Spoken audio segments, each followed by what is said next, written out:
First thing I want to say is I want to thank everybody that had a hand in us playing this game tonight.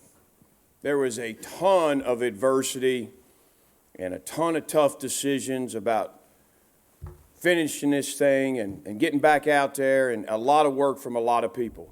So I appreciate everybody that was involved. That's police, that's all of our security, all of our operations, our administration. There was so much going on behind the scenes to play that game.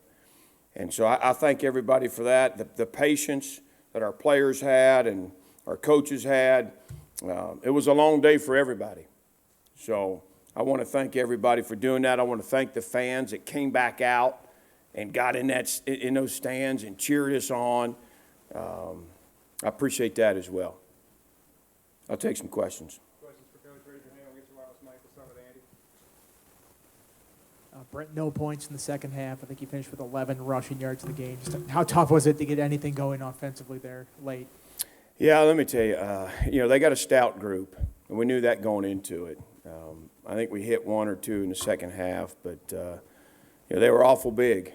Their front was a nice-looking group of kids, and I think the perimeter, we wanted to push it to the perimeter a little bit more, and maybe we should have done that. But I give hats off to those guys. They played a nice football game, and that's a group that was in the Big Ten championship last year. There's some kids on that football team that know how to win. Some kids with experience and size, and and some good wins under their belt. So, hats off to those guys. I thought Coach Walters did a great job, but we got to be able to run the ball better than that. We got to find ways to run the ball. If it can't be inside, we got to run it outside. We got to be a little bit more creative there. What went into the decision to change quarterbacks when you did? It looked like Grant was a little hobbled after that low hit, and was there discussion about going to drones before that? Yeah, there sure was. We talked about it the series before, and Grant really wanted to go. It just was dinged up, and I think he gave us the best chance we felt like to throw the ball, which is what we needed to do. And just with the injury, he couldn't escape the rush, and I don't think he was stepping into his throws like he needed to. Tough spot to put Kyron in, 2.5 minutes, minus 8-9 yard line. I thought he did really well considering the situation we put him in. You mentioned the delay, 5.5 hours. What did you tell your guys, and just what was that like for so long? I'm sure there were probably different phases of it. Can you kind of walk us through what it was like from your perspective? Yeah, I think, they can't get too high, they can't get too low. You try and take care of them and keep them comfortable. And, we had short meetings. We had a good meal upstairs. We had them take their pads off and put some casual clothes on and just kind of decompress a little bit. And then when we got the green light, we kind of got it back going, a shortened version of our normal pregame routine that would be familiar to them. But obviously, it's a tough day. It's tough. But I thought the guys hung in there, and we came out of the gates after the delay a better-looking football team than we did, at noon, which I got to do a better job there. If I remember correctly, you guys had at Penn State in 2017, I think, against Michigan State, had that really, really long weather delay.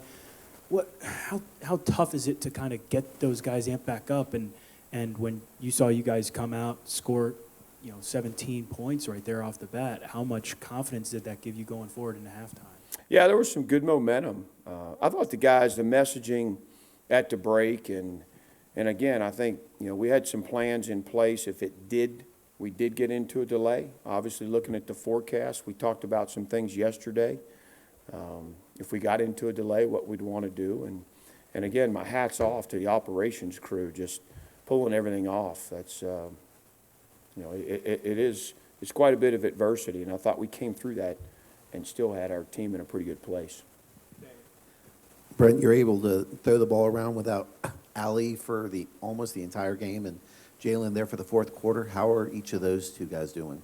Yeah, we've got some guys banged up right now, and I'm not really going to comment until we get them in that training room tonight and tomorrow if X-rays are needed, and we'll see where everybody's at. But we're a little banged up. How much did attrition factor into this one? With, got like Keontae looked like he was banged up. Caleb Woodson got some run in there, and then of course, with Nasir not in, it looked like you had Jalen Jones play a lot, then put Delane back there at safety. Yeah, I mean, we're some moving parts back there right now. I just finished telling the staff we just got to keep putting those freshmen in the game and gaining experience with that group because we're going to need them down the stretch. It's a long season. And, I think assistants, you get hesitant in big moments to play those young guys, but we're going to have to do that. You guys got back into the game, getting off the field on third down. On that fourth quarter drive where they took the lead, what did you see they do on third down where they were able to stay on the field and ultimately score? Yeah, down in inside the 30 there, maybe inside the 25, we had them third and long and dropped coverage when the back caught it out of the backfield. I thought the quarterback had a little bit too long to throw it, but we dropped coverage. We didn't have good leverage on the back, and he earned the first down. That was a critical play. But I thought we looked tired in that drive. I think we got to have a little bit better rotation and be a fresher team in the fourth quarter than we were right there. And that involves rolling guys, and having a healthier rotation, even if it involves freshmen. Second row, Steve. The 5-minute stretch there where you did score your points, what did you feel like was working there? And how did that, what adjustments did they make on you guys in the second half? Yeah, honestly, I think we connected on some good passes. We got Bayshaw involved, which I think made a big difference, getting him on the perimeter. And, the fourth down play was obviously a big play in the game. And I think, he needs to be a factor each and every week for us. I think he sparked it right there. But, getting those guys on the perimeter a little bit, I think was a smart move, and I think that's what you saw there. It kind of sparked us a little bit. But we misfired on some passes down the stretch, and our protection didn't seem like it was as good. They were bringing down the stretch. There was a couple of times when they brought 5 and 6, and we just didn't handle it very well. Tim and Andy. Brent, you guys had a 16-minute time of possession disparity. I know Purdue had the ball for about 38 minutes. How much do you think that impacted your defense, including with some of the tackling issues you guys had down the stretch? Yeah, and some of that's self-inflicted. We got to get off the field. We got some third and long opportunities. We didn't do it. I think we're not getting people off schedule enough. And then when we do, we don't convert on third and long defensively. So I think that was a factor in the game. And you hear me talk a lot about complementary ball, and we didn't do that tonight. When we needed the offense to go do something, we were playing well defensively. And then we needed the defense to bow up and get to stop, and we didn't do that. And I didn't think that special teams, we didn't get as much out of that group this weekend. But a lot of positives in the game, and I told the guys in the locker room, there's things that are very correctable, things we can do better. You can't start the game, and we dropped coverage on 3rd and 8. We read the wrong signaler. Just ridiculous. First series out. And they convert a 3rd and 8. And then offensively, we miss a blitzing linebacker, and they get a TFL, and then we false start on the next snap, and we're in the hole, and we got a punt. It's just not how you start the game. It doesn't make anybody feel good. And so we got to be better there. And you guys last week were pretty even split between pass run, about 2/3 pass, 40 passes, 22 runs this week. How much was that kind of game plan for Purdue? And how much was that the passing attack kind of seeming to be much farther along right now than your rushing attack? Yeah, I think that's also indicative of what Purdue does. They load the box, and they're stout, and they're big, and they make you want to throw the football. And Fresno had success doing that. And I think if we got on point a little bit earlier, we connected on a few balls that we misfired on. And, if we were able to eliminate the turnovers or convert defensively, a couple of those 3rd and longs, give us a few more possessions, this score probably looks different.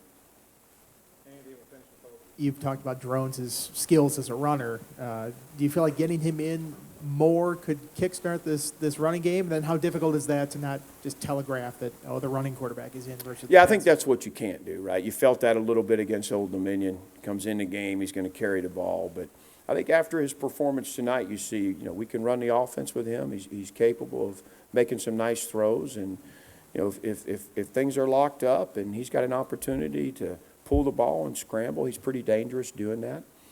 I thought their kid got him out of some spots tonight with his feet.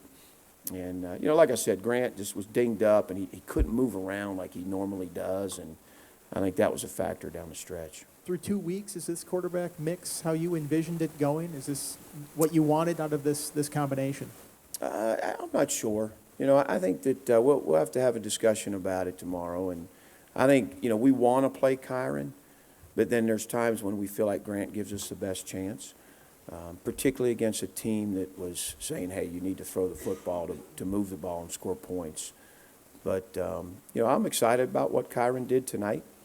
And I think we need to really commit to making people defend drones as much as they need to defend Grant.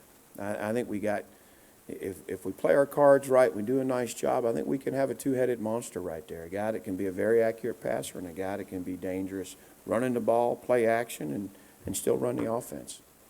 Last one, Colby. Coach, you talk about the secondary being a little banged up. So down the stretch, Braylon Johnson, he got a lot of pivotal steps on like the final drive. What did you like what you saw out of him? Yeah, he's just a high energy guy. It's not too big for him. He wants to go out there all the time. He's very eager, which I love. We got some young, talented DBs, and we just got to put them out there. We don't have the depth, that we're able to just continue to sustain. And, we kind of saw it last year at times. I mean, in the fourth quarter, we got to be a stronger team than that defensively. And that involves rotating guys. We have to be able to do that. And that happens in practice. That happens in games. You continue to build depth and develop it, guys, all season long. And there may be a cost for it. You put them out there, they're not going to play as effectively as a starter potentially, but you got to get them better so that they can help you down the stretch. Thanks, Coach. Yep. Thanks, everybody.